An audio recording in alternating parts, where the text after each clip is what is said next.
Pale Mula bilioni 1 ilikuwa milioni 700, baadaye imeongezwa imekuwa bilioni 1.8 kwa ajili ya barabara kuingia soko la Mula.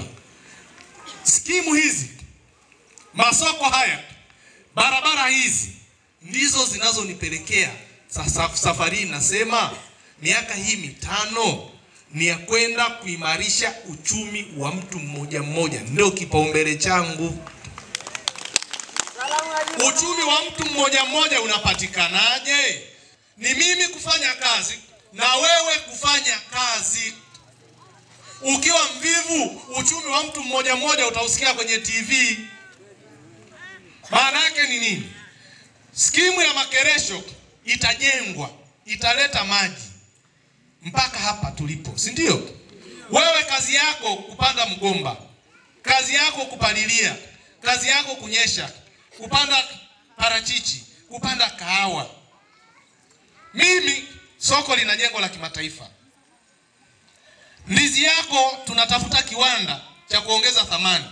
Lakini kwa kuwa tutakuwa na soko, hakutakuwa na madalali, bei ya ndizi itapanda. Kwa hiyo ndugu zanguni, swala la uchaguzi ni maisha yetu, sio maisha ya mtu. Tarehe 29 wote Mungu atusaidie tuwe na afya njema.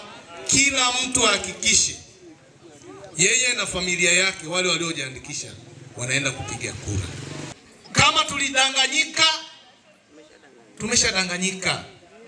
Wanaakita wale Mbarachoji. CCM ndicho chama kilichoasisi amani ya nchi hii.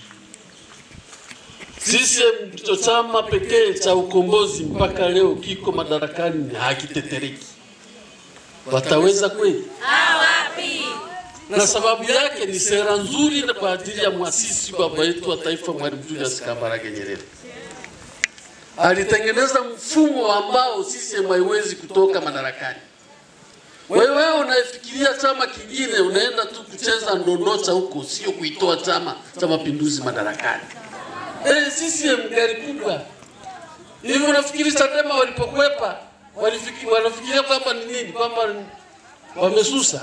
Wameangalia mziki wa Mama Samia. Huu mziki mwaka huu hauwezekani. Na uchezaje?